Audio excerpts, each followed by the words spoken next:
everyone, I'm Kathy with Kathy's Stampin' World, and it is time for another Fun-Fold Friday. Feels like a hot minute since I've stamped with you, and that's probably because last week I was under the weather with some weird cold of some kind. I hope you all don't get it. It's like a week and a half, 2-week process. So thanks for understanding, but I am back, and today we are doing a self-closing box just in time for Easter. I thought it might be perfect for those little Easter gifts that you need or table settings that we might have. Couple of bits of business. If you would like the dimensions for today's projects, all you need to know is that you need to be subscribed to my newsletter. Those come out to my subscribers every week, and they get the dimensions and the tutorial to go along with that, along with some other good stuff. So it's at tinyurl.com/Kathy's Stamping World. All right. The other thing is we are getting down to the nitty gritty where we are not going to have host codes anymore. So this is your last chance to get in on the host code ordering special. This only goes until April 14th. You can place a $30 order and I will send you 10 hand-stamped cards. 10 hand-stamped cards. So if you would like in on that, there is your host code. For those of you that don't know, Stampin' Up! Is starting something brand new. Instead of host codes, you are now going to get rewarded directly for your purchases. 10% of your purchase, as long as you have a minimum $20 purchase, will go to rewards.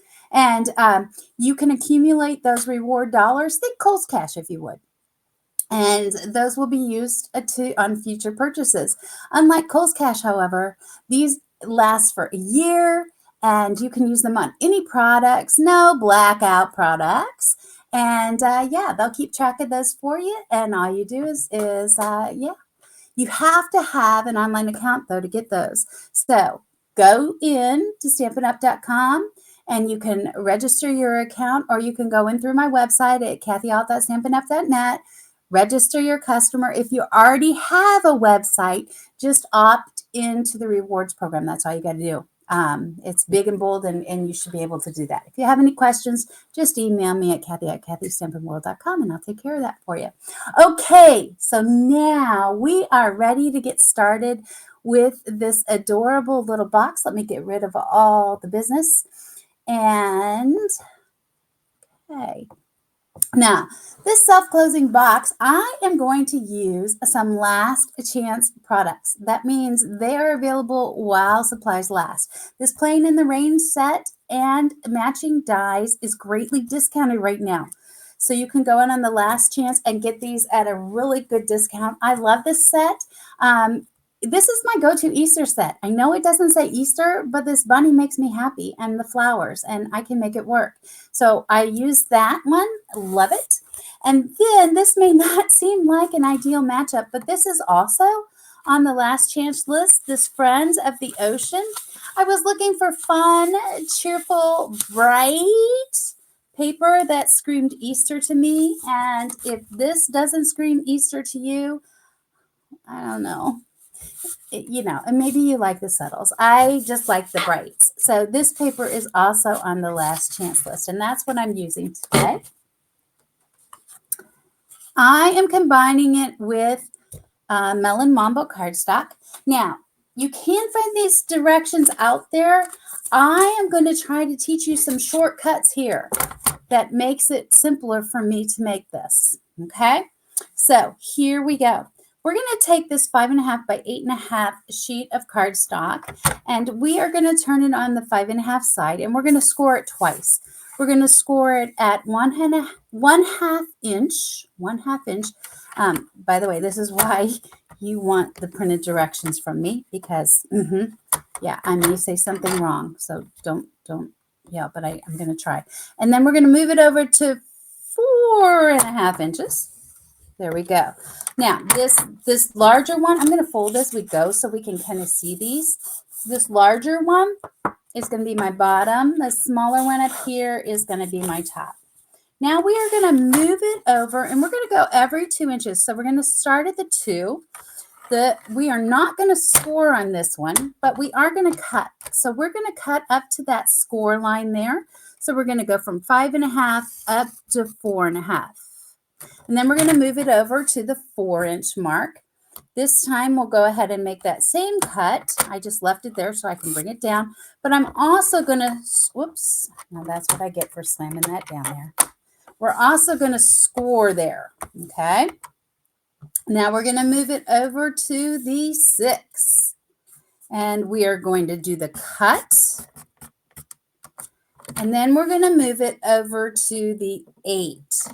We will do the cut. And we will also do the score, okay? So you can see what we've done. We've got these flaps right here. I'm going to go ahead and just cut off this little corner flap right now because I am not going to need it. So goodbye. All right. So now you can see, let's go ahead and fold this. You can see what I have here. Now we're not done yet. Not done yet. But I think you're going to see that this is not that difficult. Some people like to mark this and measure this. Not me. Yeah. Okay. So what I'm going to do, you see where these intersect? These lines intersect here. The score lines here and here. And then here and here. Okay. Those are going to be our marks for where we're going to score to. I'm going to fold this up so I don't mess this up. We're going to go right there in that tray up to there. Okay, so we're going to score it. All right, see that? That's a diagonal score. Then we're going to turn it and we're going to score up to where it intersects there. So I want to get that one in the tray and this one in the tray. And we'll just move it that way. Then we're going to turn and we're going to do the same thing on this side. So we're going to that middle intersection.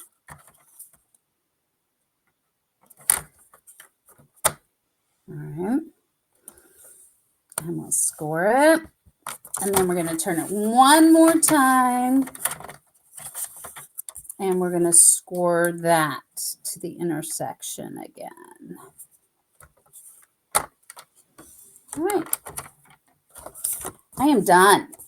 Now I'm going to go ahead and fold on these lines, and that's going to make it easier for you guys to see.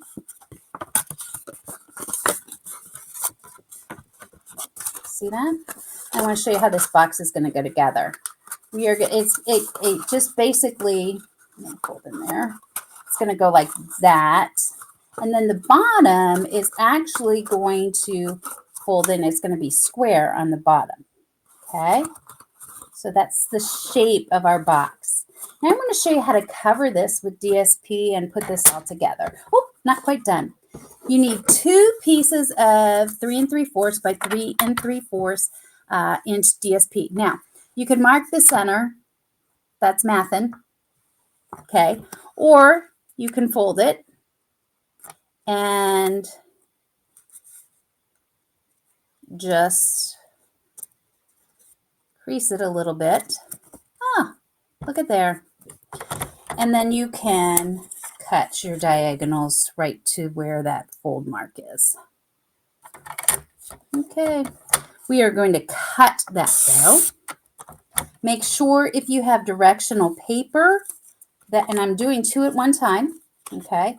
Make sure if you have directional paper that you have the direction the way you want it to go. Okay, and now let's just cut this one. Look at there. All right, we are done. See that? Okay, so now let's go ahead and attach that to the front and back real quick. Now, if it wasn't a sea creature thing, you could flip the directions on the side. It works to do that, so you can get a variety of looks. Okay, I don't need this anymore, so I will, excuse me. I'll just do that like so. Probably would be happier with my liquid glue on this, but then we all know me. I get nice and, nice and sticky. And everything would be sticking to me at this point. Okay. So we're just going to come in. Here we go.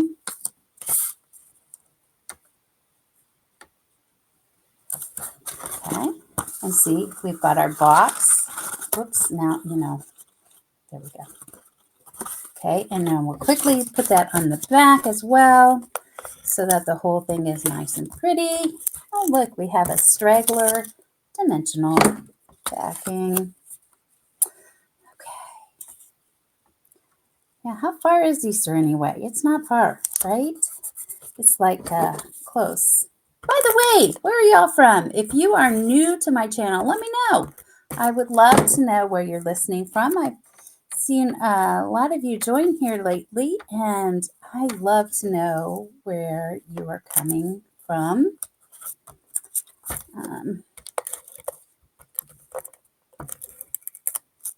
Okay. Also, if you have a fun fold request or type of fun fold, let me know that too. I'm always looking for ideas that you would like to see. Okay, so there we go. Now, let's get rid of this cutter. This is just bulky and unnecessary. Okay. Now what I want to do is I want to seal up this box. You're going to want to use your tear and tape. And mine come with bonus pieces apparently. All right. So I am going to put tear and tape on, let's see here. I want it along this side. And if you do it right on the edge, that's going to be perfection. But before I do that, I want to think about this. I want to add a ribbon across the top. Okay.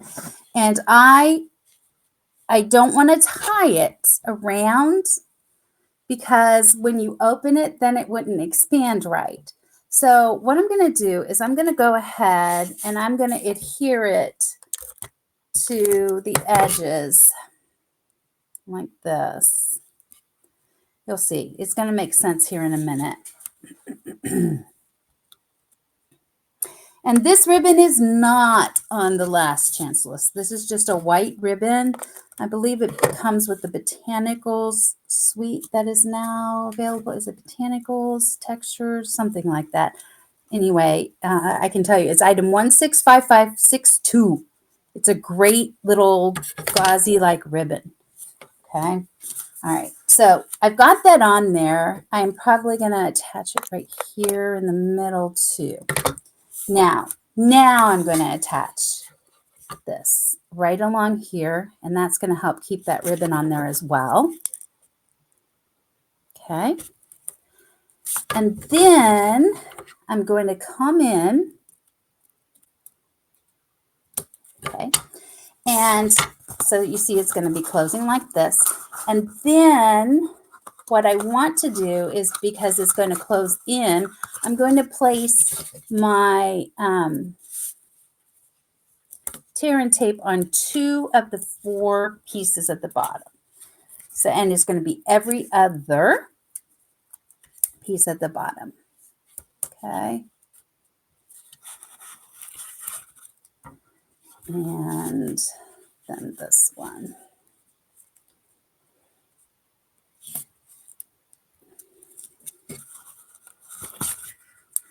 Okay. And so now we are ready to take this off and close this up. So, one. God love my take a pick tool, right? Now, I've had a number of people ordering these lately. Make sure you're looking at the attachments that come with it. If you're wanting the pointy one, you might need, this is what's on the other side. That's perfect. If you're wanting that though, you might need to get the additions. So just make sure you're checking out what you're getting. Okay, so now we're going to close this box up. We're going to flatten this out and close up the side first. It's just going to lay right there, nice and flat like a card. Okay, and then we're going to bring in our two sides, look at this, they're going right here. And then these are going to lay right over top. Oops, let's make sure they're in there perfectly closed. Okay, and I'm going to stand that up like that. Okay, now that ribbon, see, that opens. And that's not going to cause a problem. And I'm just going to go in and, gee, I have bonus things everywhere. I'm going to go in and add that ribbon because I didn't attach it all the way around. And I can tie my bow that way. Okay. And when you do this, you don't even have to knot it. It just makes a pretty bow when you start with your bunny ear and you just, and then of course I twisted. That wasn't supposed to happen. All right. And there, see, you've got your bow and you can untwist if you did what I did, but you get the idea. So my bow's there, and now let's just bring in our stamped images, which, why they're over there, I don't know. Okay, and look at that cute little bunny, right? So, there we go. Let's put him on there.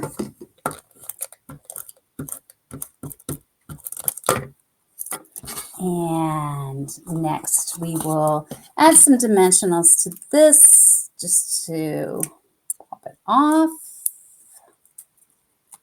Okay. And we'll add our Oh Happy Day. And now all that's left is to fill that with some fun Easter candy, preferably chocolate. I don't know, what's your favorite? Maybe Cadbury eggs. Yeah, maybe not. I don't know, but there you have it. That is a self-closing box. What do you think? Let me know if you make these. I hope you will. Give it a try. And again, if you need the dimensions, just get them from my newsletter, and you can get that at tinyurl.com/Kathy Stampin' World. Until next week, everybody, happy stampin'. Have a great weekend.